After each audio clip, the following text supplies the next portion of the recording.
conversar com o coordenador de Vigilância em Saúde e Laboratórios de Referência da Fiocruz e professor da Faculdade de Medicina da Universidade Federal do Mato Grosso do Sul, Rivaldo Venâncio da Cunha. Bom dia, Rivaldo.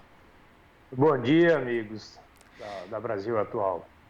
Rivaldo, ontem a gente teve o Ministério da Saúde divulgando que tivemos 610 casos de Covid-19 no período de 24 horas, chegando aí também no mesmo período a 9.888 novos doentes, um total de 135.006 pessoas infectadas, segundo dados oficiais. A gente sabe que a subnotificação é muito grande, mas infectadas pelo coronavírus. Como é que você enxerga esse cenário atual da evolução da doença no Brasil, Rivaldo?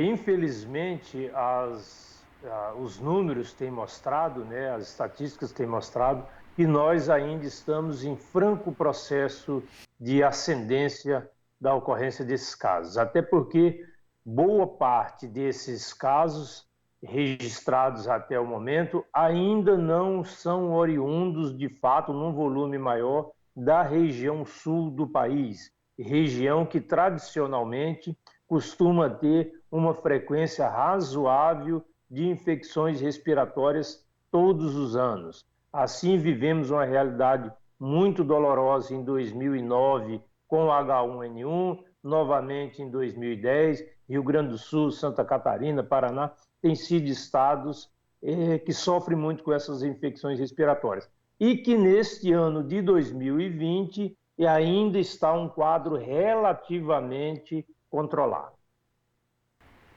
Agora, Rivaldo, a gente teve o posicionamento da Fiocruz em relação ao estado do Rio de Janeiro, já recomendando, aventando a hipótese de um lockdown.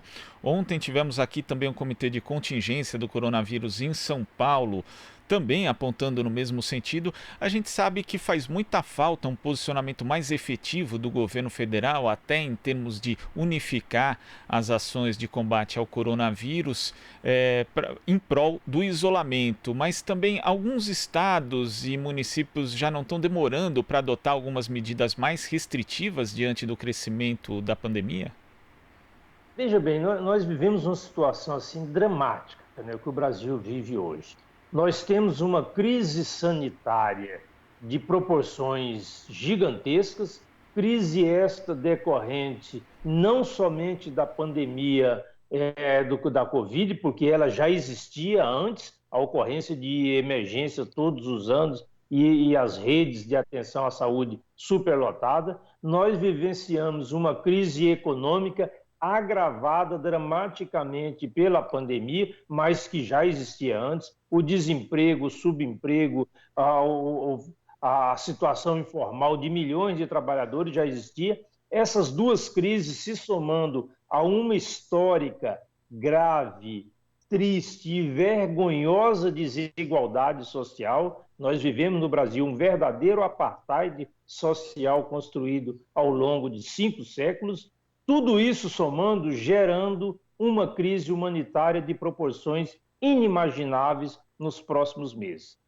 Faltando leitos, tanto para leitos gerais, como, sobretudo, leitos para terapia intensiva. No caso do Rio de Janeiro, são quase 400 pessoas que diariamente aguardam um leito de terapia intensiva. Então, não há outra medida a ser tomada. É o afastamento físico radical acompanhado de medidas de proteção social que permitam milhões de pessoas que moram em comunidades carentes, que vivem em favelas, que são subempregados, que são desempregados, possam aderir. Então, nós precisamos ter uma política imediata, uma política de distribuição de renda para que esse afastamento físico, de fato, possa ocorrer num grande percentual da sociedade. Agora vamos Então, diante desse cenário, a Fundação Oswaldo Cruz se posicionou. Nós não estamos contra ninguém, não estamos em guerra contra a Covid, não estamos divergindo de prefeitura, de Estado, de presidência da República. Nós estamos convocando um amplo movimento em defesa da vida. Nossa preocupação é salvar vidas. Rivaldo, a gente chama agora a Marilu Cabanhas. Oi, Marilu. Oi, Glauco. Olá, Rivaldo. Prazer em falar contigo. Bom Bom dia. dia. Rivaldo, eu queria saber o impacto, né, da publicação da revista britânica The Lancet, né, que fez um editorial, né, onde aponta o presidente Bolsonaro como talvez a maior ameaça à resposta do Brasil contra a Covid-19. Essa publicação, eu gostaria até que você me confirmasse, parece que é uma das mais respeitadas aí no mundo científico, né? Inclusive, ela coloca como título, né, Covid-19 no Brasil, e daí? Bom, ela termina falando o seguinte, né, que ele, Bolsonaro, precisa mudar drasticamente o seu curso ou ser o próximo a sair. A gente tem conversado, né, com alguns especialistas, enfim, das diversas áreas, inclusive da área da saúde, que já pensam, antes no começo da crise, falavam, não, a gente precisa pensar bem em relação ao impeachment e tal. Só que agora parece que os especialistas também estão falando da possibilidade mais efetiva, né, que é preciso que o presidente Jair Bolsonaro se afaste, né, que senão, como você mesmo falou, né, é uma crise humanitária de proporções inimagináveis. Você acabou de dizer isso. Passa pelo afastamento do presidente o controle da Covid-19, na sua opinião, Rivaldo? Veja bem, Marilu, e nossos ouvintes, eu tenho uma formação filosófica que, sem desprezar o papel do indivíduo, da liderança, no processo histórico, entende esse processo de transformação histórico em algo mais horizontal, no qual não basta, como diria o querido Engels, não basta a santidade da ira para transformar o mundo, é preciso mais coisas, é preciso organizações. Nós temos que entender que uma pessoa, quando tem determinados tipos de posição como essa, ou pelo menos em termos de América Latina, nós temos observado que existem milhões de outras pessoas com as mesmas posições. Então, nós temos um trabalho de convencimento social de uma parcela significativa da população. O Chile não aconteceu o que aconteceu. Acho que perdemos aí um pouco o contato, né, com o Rivaldo. Vamos ver se a gente consegue agora novamente. Agora sim, diga lá, Rivaldo. Então, o papel do Pinochet no Chile foi importante, mas tinham milhões de outras pessoas que pensavam como ele. Então, nós temos que ter um diálogo franco e aberto com a sociedade, com um grupo de empresários que insistem em abrir as suas atividades, mostrando que não tem contradição, não tem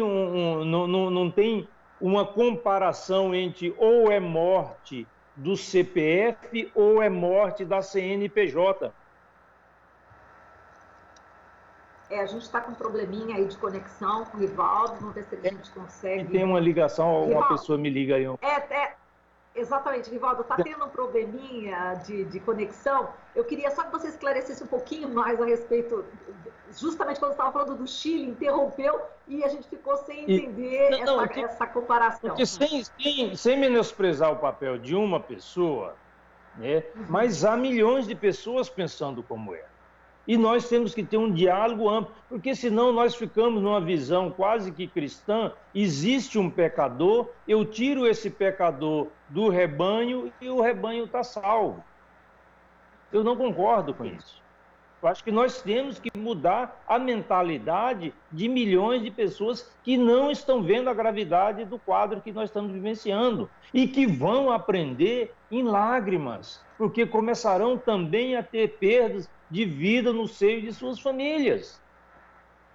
Ou essas pessoas entendem e mudam a concepção e aderem a esse afastamento como uma medida protetora da vida, ou muitos vão pagar com perdas de vidas as suas próprias famílias. Infelizmente é isso. Perfeito, entendi. Rivaldo, a gente agradece aqui a sua participação. Forte abraço para você. Para todos nós. Rivaldo, muito obrigado e até a próxima aqui no Jornal Brasil Atual. Muito bom dia. Bom dia.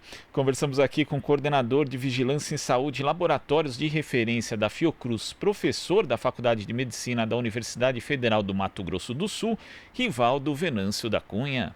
Você está ouvindo Jornal Brasil Atual. As notícias que os outros não dão.